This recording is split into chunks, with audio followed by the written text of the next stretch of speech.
महाराष्ट्र में एनसीपी में वर्चस्व की लड़ाई में चाचा शरद पवार पर भारी भतीजा अजित पवार। दोनों खेमों की हुई बैठकें, लेकिन अजित खेमे में पहुंचे ज्यादा विधायक। अजित पवार ने साधा चाचा पर निशाना। एनसीपी के दोनों खेमों की लड़ाई पहुंची चुनाव आयोग की चौखट पर।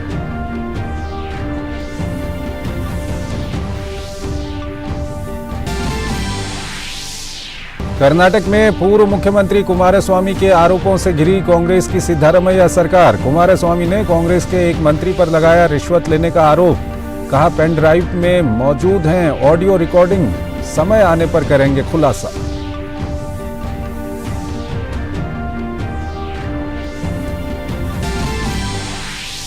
हिंसा प्रभावित राज्य मणिपुर में सामान्य हो रहे हालात। बुधवार से फिर से खुल गए स्कूल। करीब 2 महीने के बाद कक्षा 1 से कक्षा 8 तक सामान्य कक्षाएं हुई शुरू।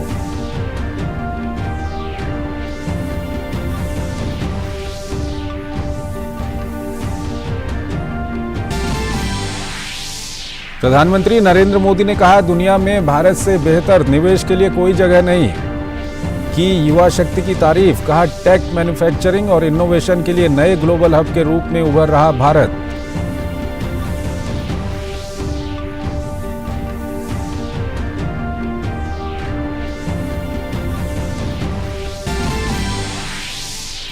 और देश के कई राज्यों में हो रही है जोरदार बारिश। कर्नाटक, केरल, हिमाचल और यूपी के कई जिलों में बरसे बादल। दिल्ली एनसीआर में भी झमाझम। मौसम विभाग ने केरल में अगले 2 दिन भारी बारिश की दी चेतावनी।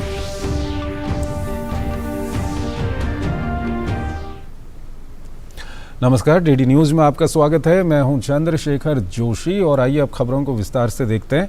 महाराष्ट्र में एनसीपी की आपसी लड़ाई थमने का नाम नहीं ले रही। अजित पवार और शरद पवार ने अपनी अपने गुट की बैठकें करके अपनी ताकत का एहसास कराने की कोशिश की और दावा किया कि असली पार्टी वही है। लेकिन मामला अब चुनाव आयोग की दहलीज पर पहुंच गया है तो विधायकों को अपने अपने खेमे में करने की जोर आजमाइश जारी है। इस बीच बदलते घटनाक्रम के बीच कांग्रेस और उद्धव गुट में भी बैठकों का दौर जारी है। एनसीपी बनाम एनसीपी, वर्चस्व की लड़ाई में पैतरे बदलते नेता। महाराष्ट्राचा एकच वादा। यशवंतराव चौहान केंद्र और एमईटी बांद्रा बना पावर पॉलिटिक्स का केंद्र। तुम आगे बढ़ो। राजनीति में शह और मात के खेल में अपना पराया कोई नहीं होता, फिर चाहे उसमें एक ही खून के लोग क्यों न शामिल हों। यह पहली और आखिरी बार नहीं है जब एक ही कुटुंब के लोग वर्चस्व की लड़ाई में आमने सामने खड़े हैं।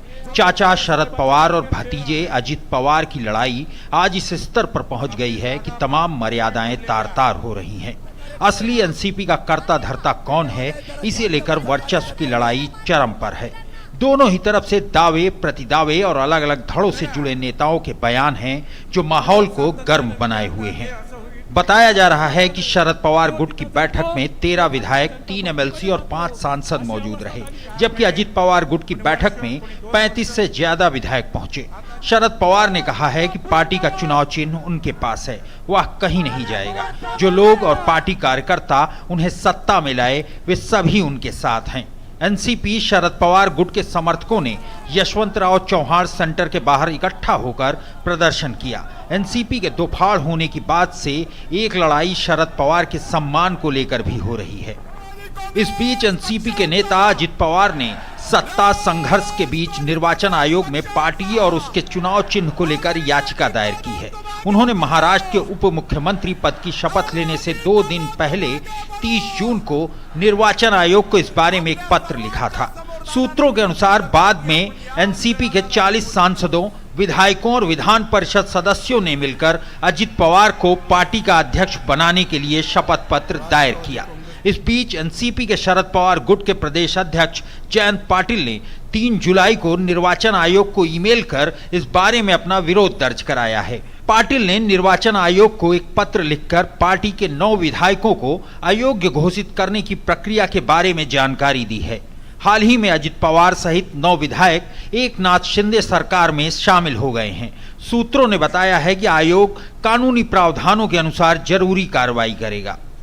अजीत दादा ने सही समय निर्णय लिया और हम सब कार्यकर्ता आपके साथ हैं। हर जिले से पदाधिकारी यहाँ आए हैं और उन्होंने अपना समर्थन दिया है। हम शिवसेना के साथ गए, हमने हर तरह की राजनीति देखी है। 30 तारीख को हमने एक साथ मिलकर अजीत पवार को राष्ट्र नेता चुना है। इधर महाराष्ट्र के पूर्व मुख्यमंत्री उद्धव ठाकरे ने मातोश्री में पूर्व विधायकों के साथ बैठक की। गौरतलब है कि उद्धव ठाकरे 9 जुलाई से राज्य में यात्रा शुरू करेंगे। वह राज्य के मौजूदा राजनीतिक घटनाक्रम पर नजर रखे हुए हैं। शिवसेना उद्धव गुट के नेता राज्य में मुख्यमंत्री को बदले जाने की बात भी कह रहे हैं। जिस तरह से अजीत पवार को लाया गया है, कोई जरूरत नहीं थी। पूरा बहुमत उनके पास था, 170 तक उनकी हो गई थी बहुमत की। फिर भी अजीत पवार जैसे सीनियर नेता को उनके साथ कुछ एमएलए भी है, उनको लाकर शिंदे गुट के सामने चैलेंज खड़ा कर दिया, उनका बार्गेन पावर खत्म कर दिया। आने वाले दिनों में मुख्यमंत्री बदल सकता है, मैं आपको बोल रहा हूँ। महाराष्ट्र की राजनीति पर नजर रखने वाले लोगों का यह भी कहना है कि सियासी ड्रामे के बाद शिवसेना शिंदे समूह में बेचैनी है। जानकारों के मुताबिक आने वाले दिनों में राज्य में राजनीति के और भी कई रंग देखने को मिल सकते हैं। ब्यूरो इनपुट के साथ मुंबई से शिशिर शेलार की रिपोर्ट, डीडी न्यूज। कर्नाटक से आई एक बड़ी खबर ने राज्य की सियासत में सनसनी फैला दी। जनता दल सेक्युलर के नेता और पूर्व मुख्यमंत्री एचडी कुमारस्वामी ने प्रदेश की कांग्रेस सरकार के एक मंत्री पर भ्रष्टाचार का बड़ा आरोप लगाया। कुमारस्वामी ने हालांकि मंत्री का तत्काल नाम बताने से इनकार किया, लेकिन पेन ड्राइव दिखाकर कहा कि मेरे हाथ में मौजूद इस पेन ड्राइव में तमाम सबूत मौजूद हैं और सही समय पर इसका खुलासा करेंगे। In my packet only. So this pen drive has some evidence. Pen drive, sir. I can release any time. Why do you worry? When you will release that? Without any proper information, I will not release anything. Karnataka विधानसभा परिसर में एक pen drive दिखाते हुए राज्य के पूर्व मुख्यमंत्री कुमारस्वामी ने जो कुछ कहा वो कर्नाटक की सियासत में घमासान मचाने के लिए काफी है। एचडी कुमारस्वामी ने ये चौंकाने वाला और विस्फोटक खुलासा करते हुए मीडिया कर्मियों को एक पेन ड्राइव दिखाया, जिसमें उन्होंने दावा किया कि उनके पास कांग्रेस के ट्रांसफर रैकेट का सबूत है। उन्होंने कहा कि पेन ड्राइव में भ्रष्टाचार में लिप्त एक मंत्री की बातचीत का ऑडियो क्लिप है। उन्होंने कहा कि इस पेन ड्राइव में सभी रिकॉर्ड हैं और वो इसे सही समय आने पर जारी करेंगे। How they behave, how they looting. Several issues are there. What moral rights for these Congress friends Are they trying to to hide tweet something, sir? against my style of life? What moral right they have? Sitting a minister on this responsible minister, Corruption charges. how he has collected money for posting of the officers. Everything is here. Kumaraswamy ने साफ कहा कि उनके सबूत पक्के हैं और वो बिना किसी उचित जानकारी के कुछ भी जारी नहीं करेंगे। उनके मुताबिक सरकार के एक मंत्री ने प्रशासनिक अधिकारियों की पोस्टिंग के लिए जमकर पैसे लिए। कुमारस्वामी ने सीएम सिद्धारमैया के कार्यालय पर विधायकों की सिफारिशी चिट्ठी होने के बावजूद रिश्वत मांगने का आरोप लगाया। उन्होंने आरोप लगाया कि 30 लाख रुपए की रिश्वत मांगी गई। बीजेपी ने भी कुमारस्वामी के दावे का समर्थन किया और कहा कि पार्टी जेडीएस के साथ एकजुट होकर लड़ाई लड़ेगी और कांग्रेस सरकार और सिद्धारमैया के कार्यालय के भ्रष्टाचार को उजागर करेगी। बीजेपी ने आरोप लगाया कि सिद्धारमैया 5 गारंटी लागू नहीं कर पा रहे हैं। कुमारस्वामी ने क्या उठाया है ये सही है, करेक्ट है, इसलिए हमको उनको सपोर्ट करेंगे। क्या मुद्दा उनके पास है वो सच है, इसके लिए हम सपोर्ट करेंगे। एक गारंटी कार्ड इम्प्लीमेंटेशन नहीं कर रहा है, 5 गारंटियाँ क्या बोले थे वो इम्प्लीमेंटेशन नहीं कर रहा है क्योंकि उसमें कमीशन आना है। इसलिए हर का चीज़ में, हर काम में कमीशन ही प्रमुख मुद्दा है। ये सरकार का क्या वायदा किए थे उसके अनुसार कर्नाटका गवर्नमेंट काम नहीं कर रहे। इसके खिलाफ हम दोनों विपक्ष के नाते इकट्ठा होकर काम कर रहे हैं। सदन के अंदर बीजेपी और जेडीएस सिद्धारमैया सरकार पर हमलावर रही और कांग्रेस बचाव की मुद्रा में रही। हालांकि कुमारस्वामी के आरोपों पर सरकार की ओर से कोई सफाई नहीं आई। बेंगलुरु से आयशा खानम के साथ ब्यूरो रिपोर्ट, डीडी न्यूज। समान नागरिक संहिता पर लगातार बहस तेज होती जा रही है। All India Muslim Personal Law Board के विरोध जताने के बाद मुस्लिम समाज से ही यूसीसी के समर्थन पर भी आवाज़ बुलंद होने लगी है, तो राजनीतिक बयानबाजी भी तेज हो गई है। इस सब के बीच All India Muslim Personal Law Board के सदस्यों ने यूसीसी का विरोध करते हुए राय मांगने वाला एक पत्र भी जारी किया है। समान नागरिक संहिता पर all India personal Law Board के विरोध जताए जाने पर आम से लेकर खास लोगों के बीच तीखी प्रतिक्रिया देखने को मिल रही है। उत्तर प्रदेश सरकार के पूर्व मंत्री और उत्तर प्रदेश हज कमेटी के अध्यक्ष मोहसिन रजा ने समान नागरिक संहिता का विरोध करने वाले मुस्लिम पर्सनल लॉ बोर्ड पर कड़ा हमला बोला है। उन्होंने कहा कि all India Muslim Personal Law board दरअसल मौलवी पर्सनल लॉ बोर्ड है, ये मुसलमानों का भला नहीं चाहता। लागू होना चाहिए, हम भी इसके पक्षधर हैं, समान नागरिक संहिता होनी ही चाहिए। अब ये तो समय समय पर होता रहता है, लेकिन जो बहुमत से निर्णय होगा और सबके हितों को ध्यान में रखते हुए हम आगे बढ़ेंगे। विपक्षी दल हमेशा अपनी निजी राजनीतिक स्वार्थ को ऊपर रखते हैं। ना उनको समाज के विकास से कोई मतलब है, ना ही देश प्रदेश के विकास से कोई मतलब है, ना ही जनता के आवाम की भलाई से कोई मतलब है। उन्हें केवल मतलब है अपनी राजनीतिक रोटियां सेक के अपनी राजनीतिक जमीन तैयार करने से मतलब है। लेकिन आज देश की जनता, देश की आवाम प्रधानमंत्री नरेंद्र मोदी जी के साथ खड़ी है और यूसीसी पे तमाम देश का वही मत है जो प्रधानमंत्री जी का मत है। समान नागरिक संहिता पर all India personal Law Board के सदस्यों ने यूसीसी का विरोध करते हुए राय मांगने वाला पत्र जारी किया है। All India Muslim Personal Law Board के महासचिव मोहम्मद फजलुर रहीम मुजद्दिदी ने पत्र जारी कर अपने लोगों से यूसीसी पर राय मांगी है।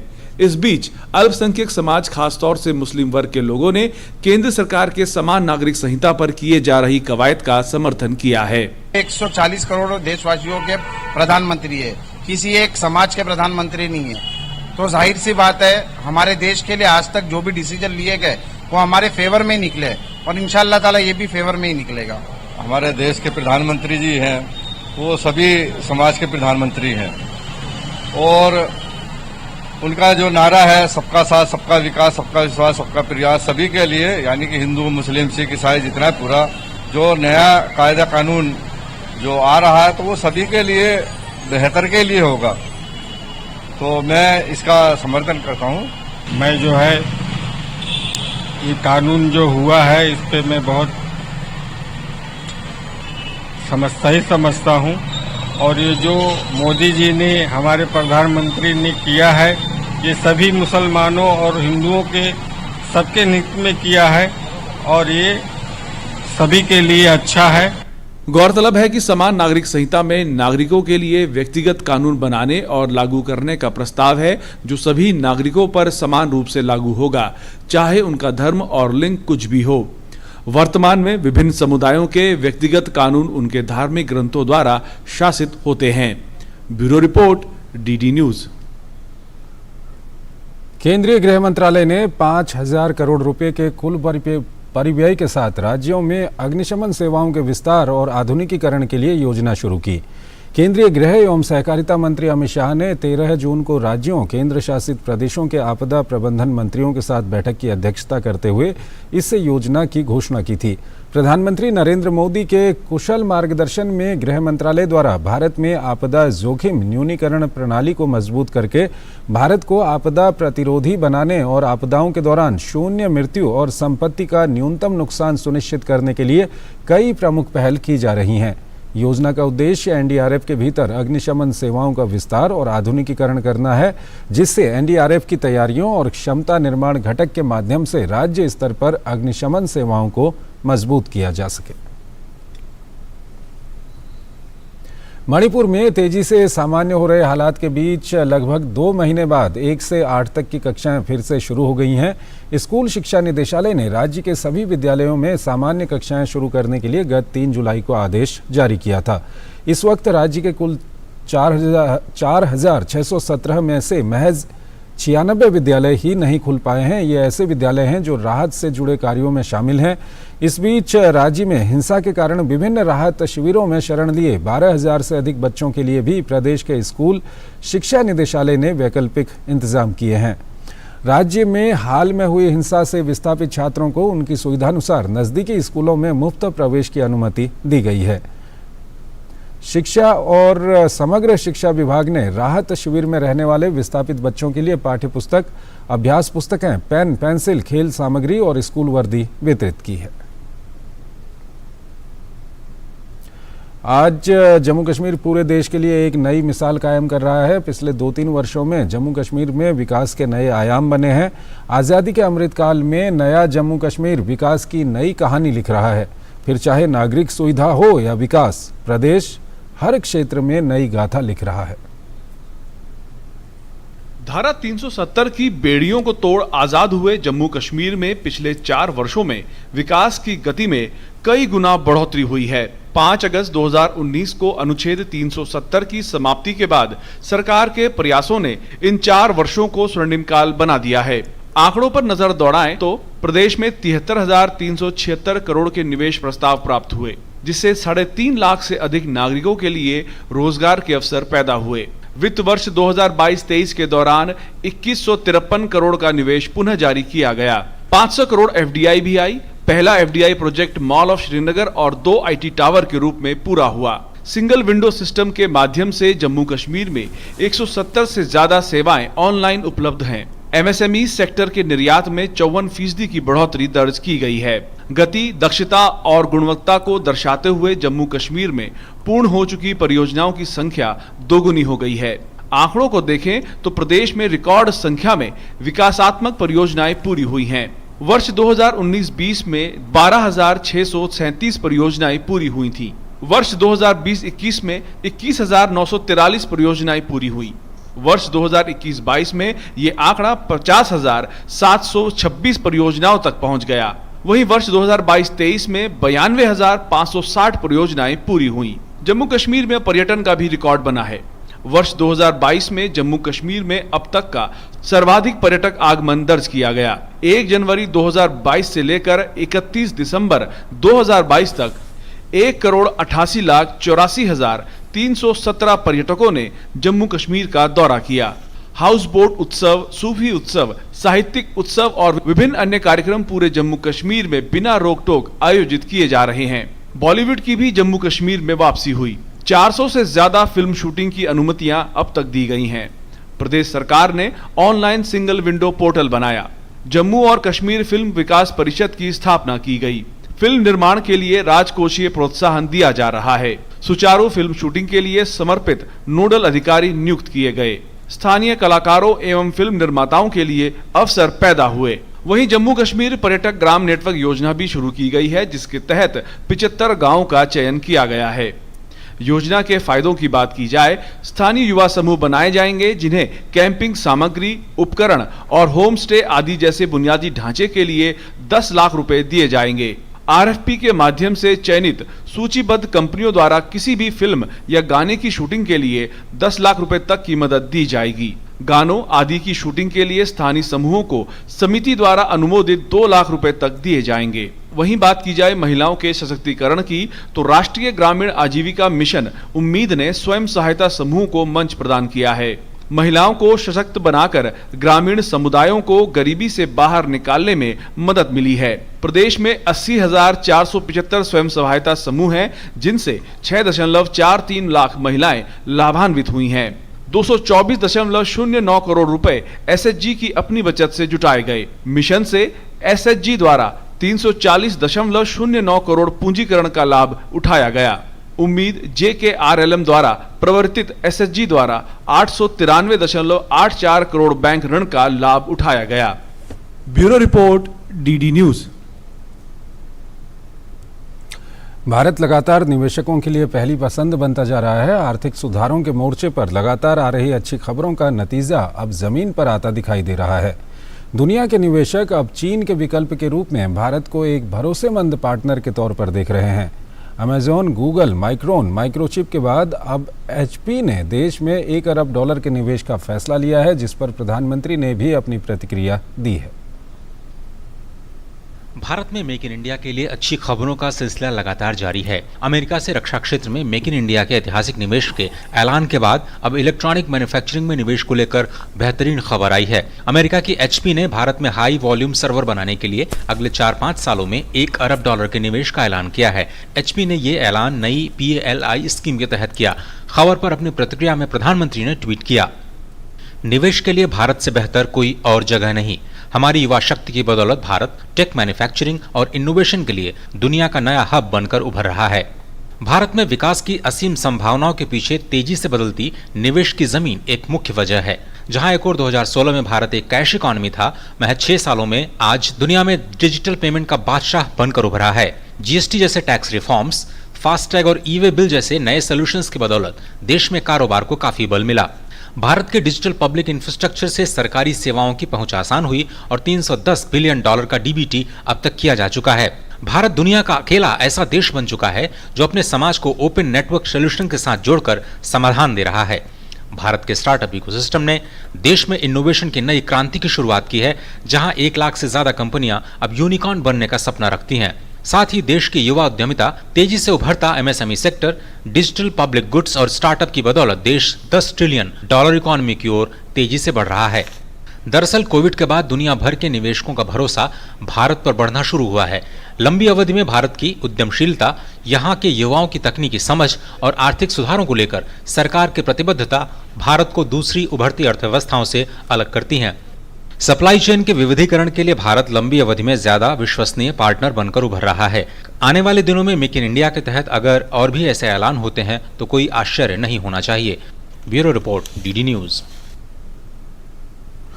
केंद्रीय विज्ञान और प्रौद्योगिकी राज्य मंत्री जितेंद्र सिंह की अध्यक्षता में G20 अनुसंधान और नवाचार मंत्री स्तरीय बैठक आज मुंबई में सफलतापूर्वक संपन्न हुई।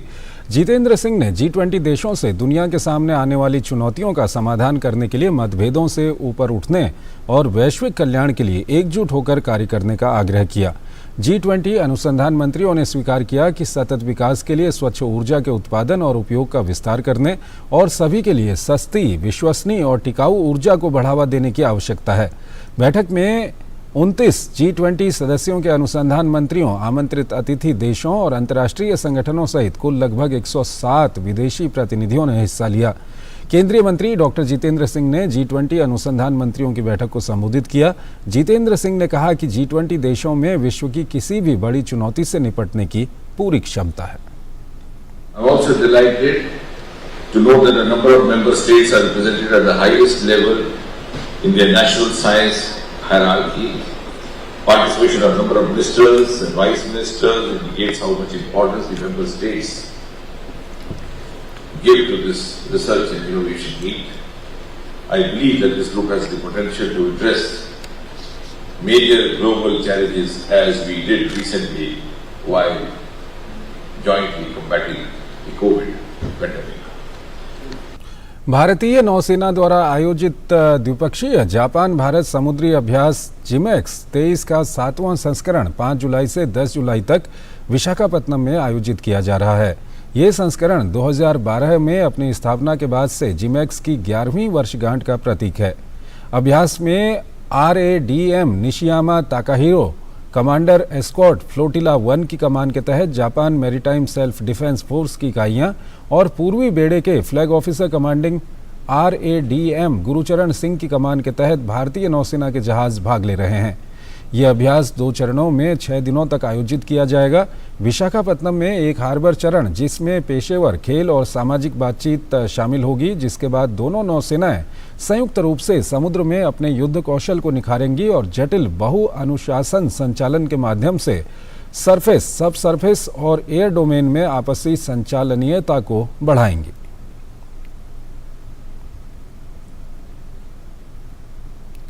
और आइए अब खबरें देखते हैं मौसम से जुड़ी हुई। देश की राजधानी दिल्ली समेत अलग अलग हिस्सों में बारिश का सिलसिला जारी है। इसी बीच मौसम विभाग ने कोंकण और गोवा में 6 तारीख तक, जबकि गुजरात में 7 और 8 तारीख को भारी बारिश की संभावना जताई है। आइए आपको दिखाते हैं आज देश के अलग अलग भागों में बारिश का क्या हाल रहा। मानसून देश के सारे इलाकों में पहुंच चुका है और पूरा देश झमाझम बारिश से सराबोर है। कहीं बारिश से लोगों को प्रचंड गर्मी से राहत मिल रही है, लेकिन कई जगहों पर भारी बरसात मुसीबत भी बन रही है। केरल में भारी बरसात का सिलसिला जारी है। राज्य की विभिन्न नदियों में जलस्तर तेजी से बढ़ रहा है। भारी बरसात के कारण राज्य के कई हिस्सों में व्यापक नुकसान की खबर है। मौसम विभाग ने केरल के 12 जिलों के लिए ऑरेंज अलर्ट जारी किया है, जबकि तिरुवनंतपुरम और कोल्लम जिलों में येलो अलर्ट जारी किया गया है। प्रशासन ने राज्य के 6 जिलों कन्नूर, कासरगोड, त्रिशूर, एर्नाकुलम, इडुक्की और कोट्टायम में शैक्षणिक संस्थानों को बंद करने की घोषणा कर दी है। उधर एपीजे अब्दुल कलाम विश्वविद्यालय, महात्मा गांधी विश्वविद्यालय और कन्नूर विश्वविद्यालय ने आज होने वाली सभी परीक्षाएं स्थगित कर दी हैं। जिला प्रशासन ने पेरियार और मुथिरापुझायार नदी के किनारे रहने वाले लोगों को सतर्क रहने को कहा है। साथ ही पहाड़ी इलाकों में उत्खनन और रात में यात्रा पर प्रतिबंध लगा दिया गया है। वहीं अगर बात कर्नाटक की करें तो मौसम विभाग ने राज्य के 3 जिलों उडुपी, दक्षिण कन्नड़ और उत्तर कन्नड़ में आज मूसलाधार बारिश की आशंका को देखते हुए रेड अलर्ट जारी किया है। इन जिलों में मछुआरों को अरब सागर में न जाने की सलाह दी गई है। वहीं बेलगावी, धारवाड़, गदग, हावेरी, रायचूर, बेंगलुरु ग्रामीण, चित्रदुर्ग, दावणगेरे, मैसूरू और तुमकुरु जिलों के लिए भी भारी बारिश को लेकर ऑरेंज अलर्ट और चिकमगलुरु, हासन, कोडागु और शिवमोगा जिलों के लिए येलो अलर्ट जारी किया गया है। मौसम विभाग ने अगले 24 घंटों के दौरान तटीय कर्नाटक, केरल, कोंकण और गोवा में भारी बरसात का अलर्ट जारी किया है। गोवा में सुबह से हो रही भारी बरसात से आम जनजीवन अस्त व्यस्त हो गया है। राजधानी पणजी में कई सड़कें पानी में डूब गई हैं, जिससे यातायात पर असर पड़ा है। कई घरों और दुकानों में भी पानी घुस गया है। बात अगर असम की करें तो यहाँ बाढ़ की स्थिति में लगातार सुधार तो देखने को मिल रहा है। हालांकि राज्य के 5 जिले अब भी बाढ़ के असर में हैं। राज्य में सभी नदियां खतरे के निशान से नीचे बह रही हैं, लेकिन इससे पहले आई बाढ़ से कई स्थानों पर नदियों के तटबंध टूटने से सड़कों को काफी नुकसान पहुंचा है। राज्य आपदा प्रबंधन विभाग के अनुसार राज्य के 5 जिलों के 7,279 से अधिक नागरिक बाढ़ से प्रभावित हुए हैं। कुल 245.20 हेक्टेयर भूमि पर फसल अब भी प्रभावित है। राज्य सरकार ने बाढ़ प्रभावित इलाकों में सभी तरह के आवश्यक कदम उठाने के निर्देश दिए हैं। बिहार की बात करें तो बिहार के दरभंगा जिले में लगातार बारिश के कारण दरभंगा मेडिकल कॉलेज, अस्पताल और आवासीय इलाकों में पानी घुस गया है। वहीं हिमाचल प्रदेश में शिमला में तेज बारिश हुई है, जिसके कारण पर्यटकों को परेशानियों का सामना करना पड़ रहा है। लखनऊ में बारिश की वजह से भीषण गर्मी और लू से राहत मिली है। इन राज्यों के अलावा मौसम विभाग ने कोंकण और गोवा में 6 तारीख, जबकि गुजरात में 7 और 8 तारीख को भारी बारिश की आशंका जताई है। भले ही भारी बारिश और बाढ़ इस समय देश के कई राज्यों को प्रभावित कर रही है, लेकिन मौसम विभाग के अनुसार देश में पिछले महीने 1971 से 2020 की दीर्घावधि में औसत से 10% कम बारिश दर्ज की गई है। Bureau report, DD news. तो इस बुलेटिन में फिलहाल इतना ही। आप बने रहिए डीडी न्यूज के साथ। नमस्कार।